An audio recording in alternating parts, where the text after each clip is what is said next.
Bonsoir Henri Cabanel. Bonsoir. Vice-président du Conseil général de l'Hérault en charge de l'agriculture, donc de la viticulture, des ports, de la conchyliculture et de la forêt. Alors aujourd'hui nous parlons du vin car vous lancez un concours qui s'appelle Vin Cœur, en un seul mot, le vin comme le vin, cœur comme le cœur, en Hérault. L'objectif de ce concours, c'est de récompenser l'innovation des professionnels du secteur. Alors des vins, on le rappelle, à consommer évidemment avec modération, à déguster même avec modération. Quel est l'objectif de cette opération ? Alors d'abord, je voudrais un petit peu rectifier, ce n'est pas des vins dont il s'agit, mais bien au contraire, c'est des initiatives des entreprises. Alors ça touche le vin, mais tout ce qu'il y a autour de la filière aussi. Alors nous avons eu cette initiative avec le président Vézinet parce que, effectivement, nous venons de passer une période difficile pour la filière. Et de ce fait, nous étions un petit peu dans un état d'esprit fataliste au niveau donc de la profession. Et moi, je ne cesse de répéter que nous avons d'énormes qualités sur ce sol héroltais à travers les différents terroirs et à travers donc les produits que peuvent élaborer nos vignerons. Et de ce fait, il fallait qu'on mette un petit peu en avant les initiatives privées ou coopératives qui mettent en avant la filière viticole tout entière et pour essayer de montrer donc aux vignerons qui n'auraient pas encore saisi l'opportunité dans laquelle ils sont dans cette viticulture héroltaise qu'il y en a qui s'en sortent. Il n'y a pas une solution mais des solutions à travers de multiples initiatives. Dans les candidatures, déjà déposées une trentaine à peu près, il y a quel type d'initiative justement Alors nous avons souhaité avoir des initiatives sur plusieurs critères. Le critère aventure, le critère nature, le critère environnement, le critère audace, le critère toile, tout ce qui tourne autour de la filière et des projets d'entreprise. Alors, il y a, je le disais, une trentaine de candidats. Combien de lauréats, combien de prix au final sur ce Alors, concours ? il y aura 6 nominés pour chaque catégorie et un prix spécial. Donc, il y aura 6 prix et un prix spécial.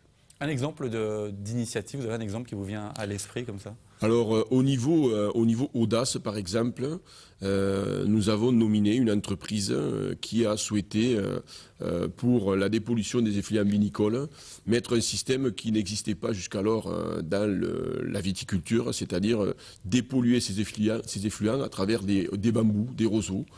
Donc, sur un terrain relativement étroit, puisque cette cave est au milieu d'un village, il n'avait pas trop le choix, sinon l'épandage, que de faire ça chez lui. Il l'a fait, ça lui a coûté pas mal d'argent, puisque c'était aussi un process qui était coûteux, avec l'aide du département, et il a réussi à installer ça chez lui, et il en est très fier. Et il le fait visiter même aux consommateurs qui viennent acheter donc, du vin dans son caveau. Donc vainqueur, est-ce que c'est une demande des professionnels ? En tout cas, c'est en étroite collaboration avec eux. Et puis, que gagnent effectivement les futurs lauréats de ce concours ? Alors bien sûr, c'est toujours en étroite collaboration avec eux.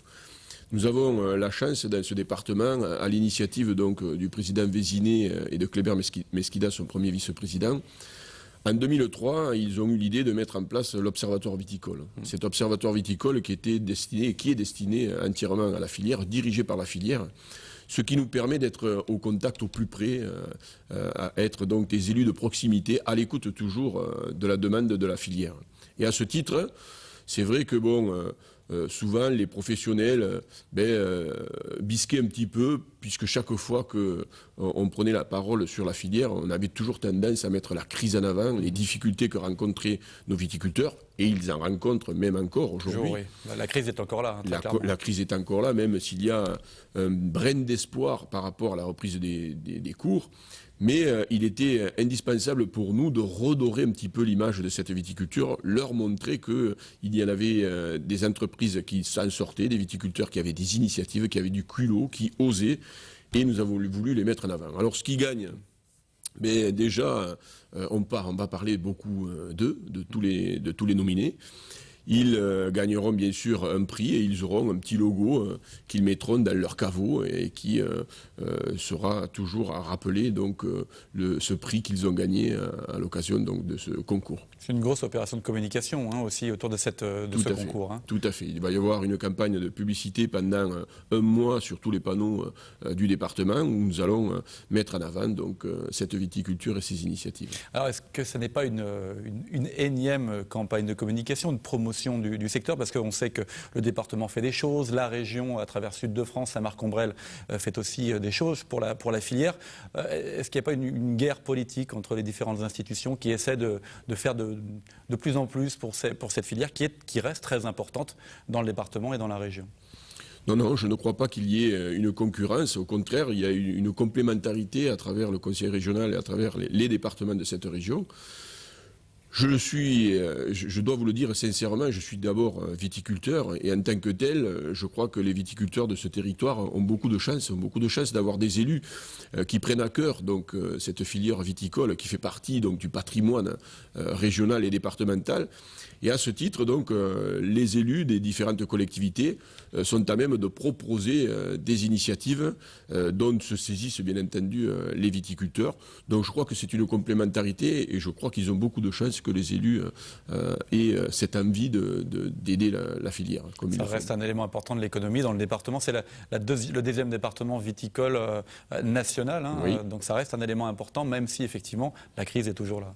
Ça reste un élément important et essentiel. Le président Vézinet dit toujours que dans ses discours, quand il fait un cauchemar et qu'il revient de son Aveyron natal, il fait un cauchemar, il voit toutes ses vignes arrachées. C'est vrai que le département de l'Hérault ne serait pas le département de l'Hérault s'il n'y avait pas donc toute cette filière viticole.